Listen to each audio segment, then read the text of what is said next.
Bonjour, je suis danois. Je m'appelle Ole Terkelsen. Moi, j'ai appris le français à l'école, au lycée au Danemark. Et après, j'ai eu de la chance à pouvoir faire des études à l'Alliance française à Paris. Je pense que le français, c'est la plus belle langue du monde. Et je vous prie de m'excuser si je maltraite votre langue très belle. Je voudrais bien raconter d'un intuitif danois qui s'appelle Martinus.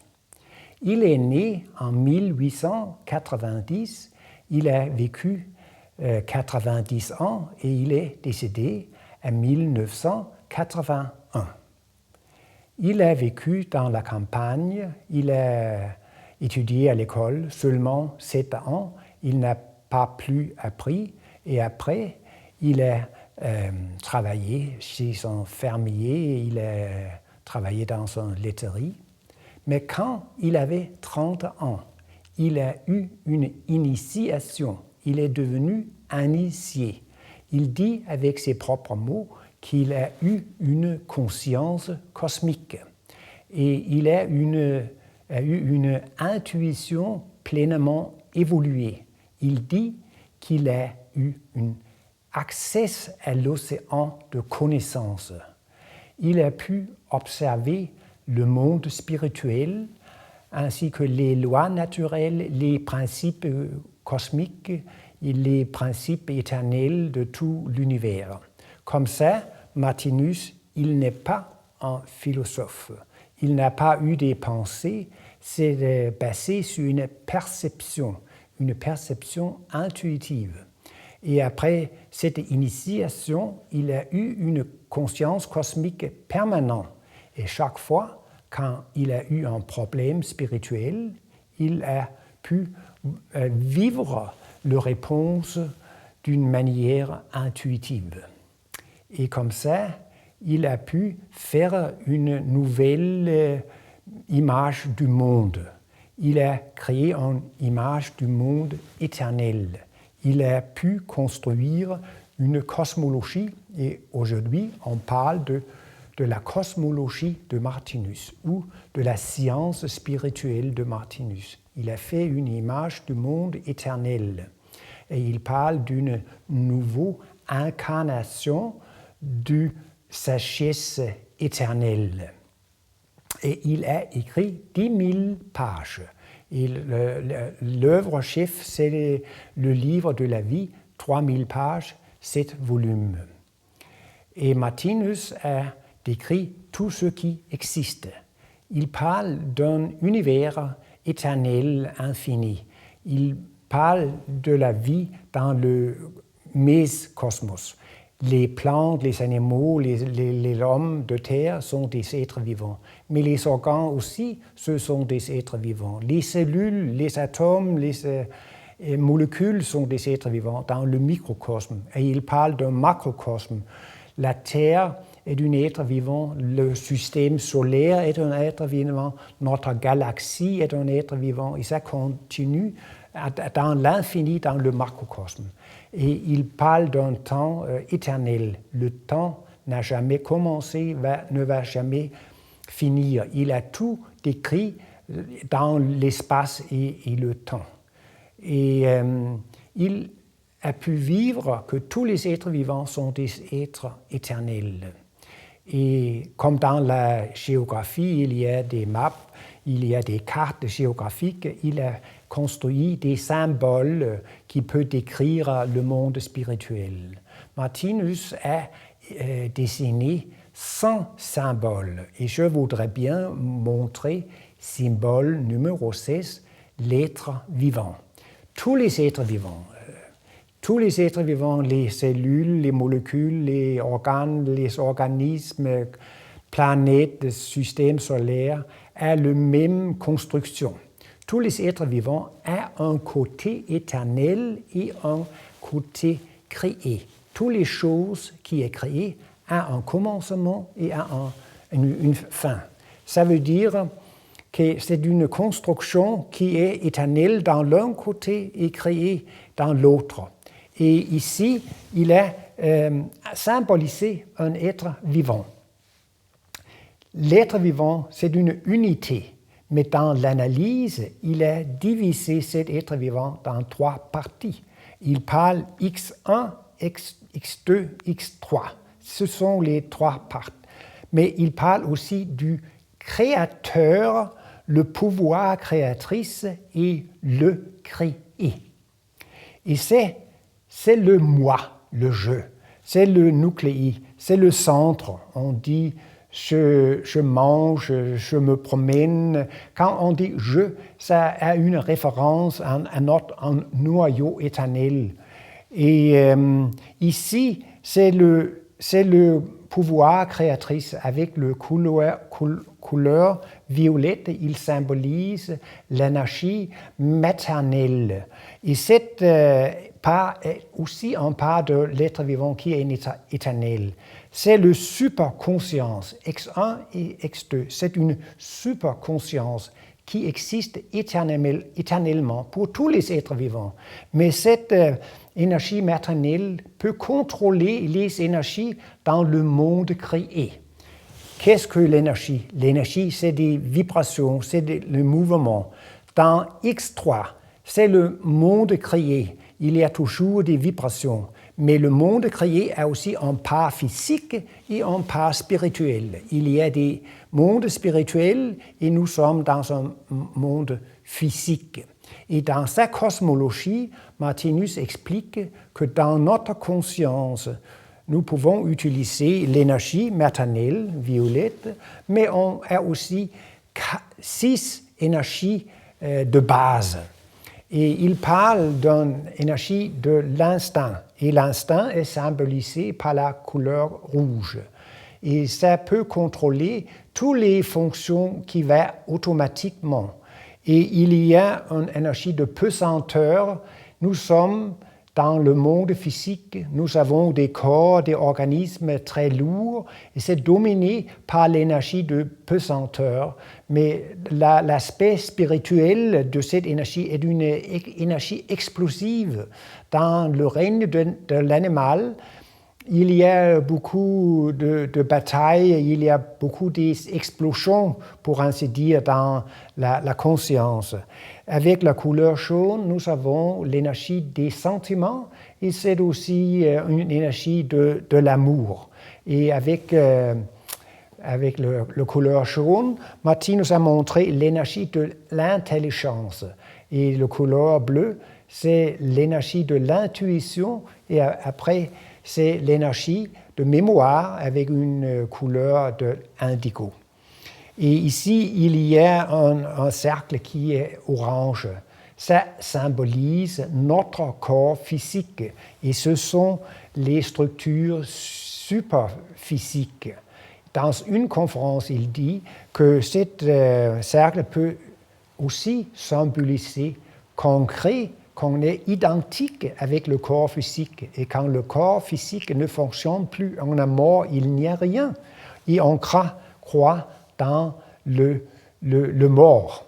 Mais Martinus a expliqué, c'est seulement le corps physique qui peut disparaître. Nous avons toujours une structure spirituelle et nous avons aussi une structure éternelle. Et il y a aussi dans les êtres vivants 2 pôles, un pôle masculin et un pôle féminin. Et Martinus parle d'une transformation sexuelle. Dans le règne animal, on est des êtres de unipolarité. Mais les anges, mais Dieu, ils sont des êtres bipolaires. Et il parle d'une évolution de unipolarité à bipolarité. Et chez les animaux, le pôle dans les mâles, ce sont le pôle masculin qui est dominé, c'est le pôle ordinaire. Et chez les femelles, il y a le pôle féminin qui est dominant. Et le pôle opposé est latent. On peut se demander quelle est la différence entre les animaux et les hommes. Et je pense que tout le monde voudrait dire, c'est l'intelligence. Nous sommes plus intelligents que les animaux. Nous avons de l'intellectualité, nous pouvons penser. Et Martinus parle d'une deuxième pôle qui est en connexion avec le cerveau. Et dans l'évolution, nous développons l'intelligence, la capacité de penser, de réfléchir, et nous sommes à la chemin vers la bipolarité. Martinus a décrit comment nous pouvons utiliser les 6 énergies de base dans notre conscience. Mais il a aussi dessiné un symbole qui symbolise tout l'univers. Et c'est son symbole principal. C'est un symbole de tout l'univers vivant. C'est un symbole de Dieu, pour ainsi dire, parce que Dieu est tout qui existe. Tous les êtres vivants sont en part de Dieu. Dieu n'est pas seulement invisible dans les ciels. Dieu est tout ce qui existe, et tout ce qui existe est en part de Dieu. C'est une vision plus universelle de Dieu. Et dans l'univers, il y a 6 plans d'existence. Et nous, avec le couleur indigo, on connaît le règne des minéraux et on connaît le règne des plantes avec la couleur rouge. Et avec la couleur orange, il symbolise le règne d'animal. Et ici, on peut voir qu'il y a le terre, il y a un nuage. Ça symbolise les hommes de terre et ils sont sur des niveaux différents dans l'évolution. Et à la fin du règne animal, il y a une étoile et c'est le commencement du règne de l'homme véritable. Et comme Jésus-Christ, il pouvait matérialiser son corps après le mort et il pouvait dématérialiser son corps. Et à l'intermédiaire de matérialisation et dématérialisation, on peut continuellement commencer de vivre dans les mondes spirituels. Et ici, nous avons des mondes spirituels. Et dans ce monde de l'homme véritable, c'est une culmination de l'amour, des sentiments. Et ici, il y a une culmination de l'intelligence, c'est le règne de sagesse. Et moi, j'ai écrit un livre avec le titre « Martinus, Darwin et le dessin intelligent ». Et Martinus a décrit une évolution d'un point de vue cosmique. Et Darwin a présenté une théorie de l'évolution d'un point de vue de matérialiste. Et la théorie du dessin intelligent, c'est plutôt une théorie qui est un peu religieuse. Mais Martinus a décrit les plus grands points dans cette évolution et il a expliqué comment dans ce règne qui est la culmination de l'intelligence, on peut faire un dessin intelligent. Notre corps, notre organe, les cellules, les atomes sont inventés. Ce sont des inventions. Aussi, mon œil est une invention parce que, comme dans le caméra, il y a aussi une lentille. Dans l'œil, il y a une lentille. C'est aussi une invention. Et toutes les inventions dans le monde vont à la fin être incorporées dans des organismes vivants. Et ce sont une sorte de dessin intelligent. Et ici, il y a le monde divin. C'est un règne où on a la culmination de l'intuition. Et ici, c'est une culmination de béatitude, de félicité. Et à la fin de cette règne de béatitude, on trouve le règne des minéraux. Comme ça, on a un symbole de tout l'univers.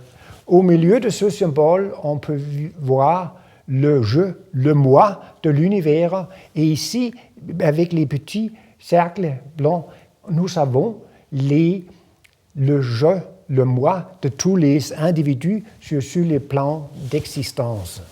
Mais dans cette transformation sexuelle, C'est dans cet endroit dans l'évolution, Martinus explique que nous sommes des êtres unipolaires dans le règne animal, mais dans les 5 règnes, on sont des êtres bipolaires.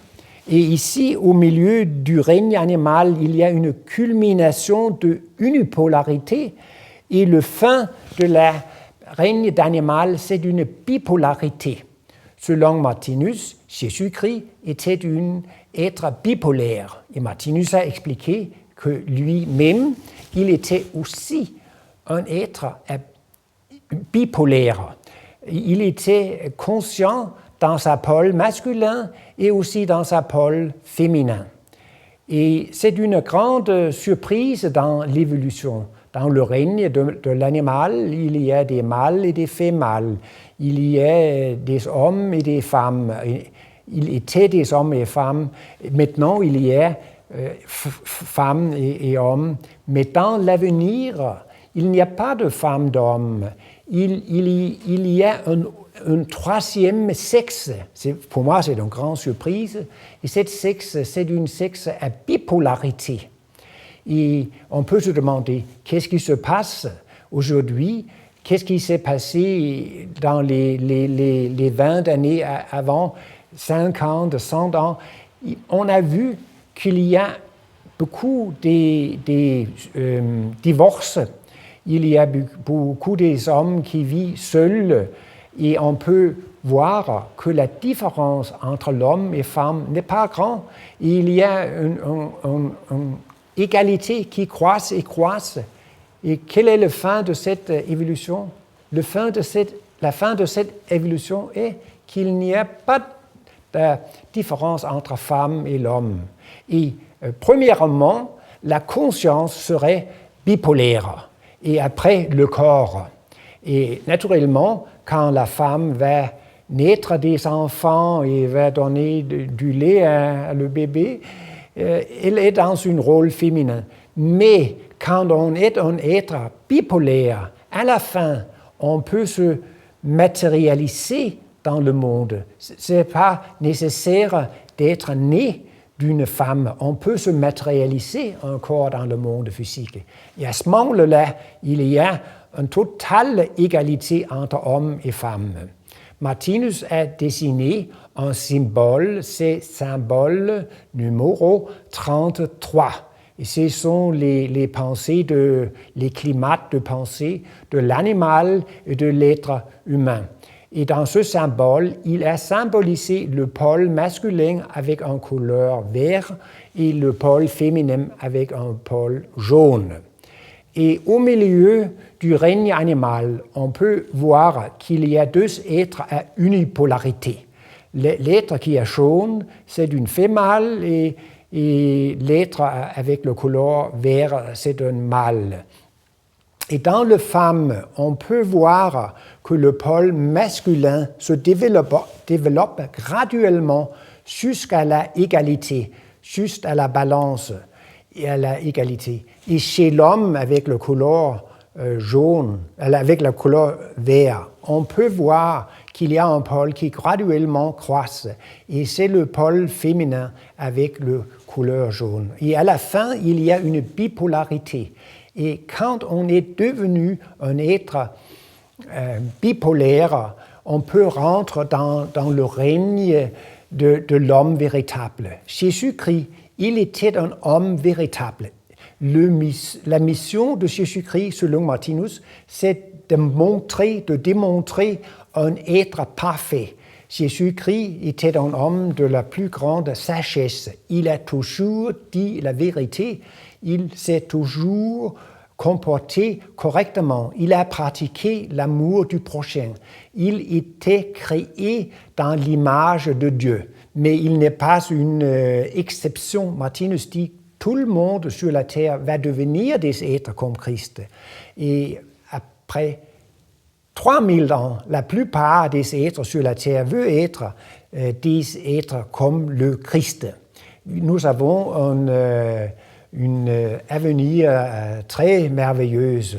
Mais sur la voie, il y a toujours des défis, il y a toujours des problèmes à vaincre. Le développement de cette pôle opposé, le pôle nouveau, a deux aspects. Et quelle est la différence entre les animaux et l'homme de terre? C'est l'intelligence, c'est l'intellectualité, la capacité de penser, de philosopher, de se décider. Mais il y a aussi un caractère sexuel. Et ce qui se passe dans cette transformation sexuelle de l'homme, c'est une grande surprise parce que dans la femme, il croise un homme. Quand le pôle opposé, le pôle masculin, se croise dans la femme, c'est presque pour ainsi dire, il y a un garçon qui va être un adulte dans le corps. Il y a un croisement et Martinus a comparé à Jésus-Christ. Il était né dans les stables. Il était un symbole de l'homme qui a ses racines dans le règne animal. Et on a persécuté l'enfant du Christ. Hérodès, le roi, a persécuté cet enfant de Christ. Mais quand on persécute les homosexuels, on persécute aussi l'enfant du Christ. Parce que cette pôle opposé, c'est un pôle de plus grande humanité. Et quand c'est développé jusqu'à son but, nous devenons des êtres de Christ. Et il ne faut pas persécuter ce nouveau pôle, c'est parce que c'est très naturel. Mais jusqu'à ce moment, il n'y a pas un enseignement qui explique. Il n'y a pas dans le Nouveau Testament des explications de cette évolution de les deux pôles. Et Martinus a décrit qu'on ne peut seulement recevoir une conscience cosmique quand on a les deux pôles en égalité. Il faut être un être à bipolarité pour pouvoir entrer dans le règne de l'homme véritable. Et nous avons vécu la vie par l'intermédiaire du pôle opposé, parce que nous ne sommes pas conscients de jour, pas conscients de cerveau de cette nature opposée. Mais peut-être 2, 3, 4 incarnations avant la conscience cosmique, il est obligatoire d'être conscient dans la pôle opposée. Ça veut dire que la femme va être consciente qu'il est un homme dans sa conscience. Cet homme dans la femme est attiré sexuellement à la corps féminin. On veut dire une femme va aimer une autre femme. Ce n'est pas naturel, mais selon Martinus, ce qui est le fait, c'est l'homme dans la femme qui est attiré à la femme. Et c'est tout à fait naturel. Et c'est un entraînement du pôle opposé, parce qu'il faut avoir une égalité entre les deux pôles. Mais comment est-ce qu'il peut être égal? Parce qu'on a utilisé un pôle pendant 10 millions d'années et après, il faut dans 2, 3, 4 réincarnations développer le pôle opposé. Mais c'est possible parce qu'on peut vivre la vie par l'intermédiaire du pôle nouveau. Et dans cette phase, on est en fait homosexuel quand il s'agit d'un acte physique dans la sexualité. On préfère le propre sexe pour développer le pôle opposé. Mais après ça, les deux sexes vont disparaître. Il y a seulement un sexe. On peut dire que c'est le stade de l'homosexualité. Il faut au moins 2, 3, 4 incarnations dans l'homosexualité. C'est obligatoire pour transformer l'animal dans l'être, dans l'image de Dieu. C'est absolument nécessaire. Mais il y a aussi des exceptions. On peut des homosexuels adultes peuvent séduire un enfant. Dans les monastères, il y a des moines qui séduisent les jeunes. Il y a dans les prisons, quand il y a la guerre, quand il n'y a pas un accès à le sexe opposé, il peut se produire une homosexualité pas naturelle parce qu'il n'y a pas accès à la sexe opposé. Et dans ce cas, il peut être une évolution forcée. Le normal, c'est que l'homme se sent comme un homme, il a une apparence masculine jusqu'à la balance.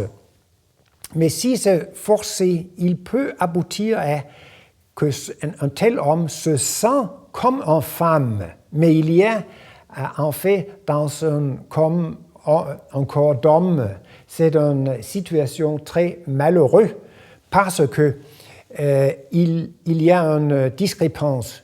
Il est dans un corps d'homme, mais il se sent comme une femme. Et si ça dure dans plusieurs incarnations, à la fin, il peut s'exprimer dans une transsexualité. On veut avoir des opérations pour changer le sexe. Et c'est une situation assez malheureuse. Mais ce qui est nécessaire, c'est qu'on devient conscient dans les deux pôles. Et on peut dire que l'unipolarité, c'est l'anatomie de la guerre, c'est l'anatomie de la rivalité. On a des préférences, on est partial, on préfère un sexe à l'autre, on préfère des hommes à l'autre homme. C'est vraiment une sympathie partiale. Mais l'amour de Dieu, l'amour des anges, l'amour du Christ, c'est absolument impartial. Et pour aboutir à un amour impartial, il faut être un être bipolaire. Et on peut dire ici que c'est une chose assez difficile quand Jésus a dit dans la Bible qu'on doit aimer Dieu et son prochain comme soi-même quand on est un être bipolaire. Mais quand on est un être à bipolarité, on peut aimer tout l'homme. Et comme ça, il y a dans cette stade, de cette période de transition, il y a beaucoup de choses majeures dans les mariages. On peut voir que les mariages, ils ne durent pas longtemps, il y a beaucoup de divorces, il y a beaucoup d'exemples on tombe amoureux, mais dans une façon très malheureuse. Et il y a des homosexuels qui sont persécutés, il y a aussi des perversités, et comme ça, il y a grands problèmes. Mais Martinus a décrit ces choses très détaillées. Il a écrit son œuvre chef dans 7 volumes, et le 5e volume, 400 pages, il a décrit cette transformation sexuelle de l'homme et il a donné une explication tout à fait naturelle de toutes les espèces, de toutes les minorités sexuelles. Et il a aussi décrit les stades sexuels à venir dans l'avenir. Beaucoup de l'homme aujourd'hui pensent que ce n'est pas naturel, mais il y a beaucoup de stades sur la bipolarité qui est très naturel, tout à fait tout naturel. Mais pour l'homme qui pense que le seul qui s'agit, c'est le mariage, peut penser que c'est quelque chose de pervers et des choses comme ça. Mais Martinus a décrit que nous avons un avenir très lumineux et c'est très fantastique de devenir un être à bipolarité. Et à ce moment-là, on va avoir une conscience cosmique comme Martinus a eu, comme le Christ a eu, et on a une intuition pleinement évoluée. À ce moment-là, on peut se sentir un avec Dieu, un avec tous les êtres vivants. Et c'est une béatitude, une félicité qu'on ne peut pas se imaginer.